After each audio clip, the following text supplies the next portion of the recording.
এখানকার night life থাইল্যান্ডের যে খাওসান রোডে গেছিলাম সেখানকার থেকে অনেক বেশি জমজমাট বলে মনে হচ্ছে। প্রচুর বার টার ভর্তি এখানে। এই জায়গাটায় সকালবেলা এসেছিলাম, এখন পুরো একদম পাল্টে গেছে জায়গাটা।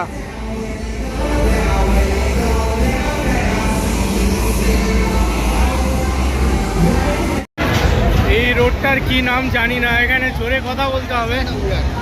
ক্যামেরাটা মুখের কাছে থাকলে ভালো হয়, নাহলে কথা কিছু শোনা যাবে না, কারণ প্রচুর গান হচ্ছে এখানে। এতক্ষণ কি বললাম আদৌ কি শোনা গেল? কারণ ক্যামেরাটা অনেক দূরে ছিল, মাইকটাও অনেক দূরে ছিল। যা হোক, এবারে একটু কাছে এনে বলছি। তো এই রোডটার নাম কি জানি না। সকালে এখানে হাঁটছিলাম, বিকাল মানে রাত্রেবেলা একদম পুরো পাল্টে গেছে। আর একদম টপ লেভেলের একটা রোড আছে এখানে। নাইট লাইফ মানে একদম আলাদা লেভেলের নাইট লাইফ এখানে।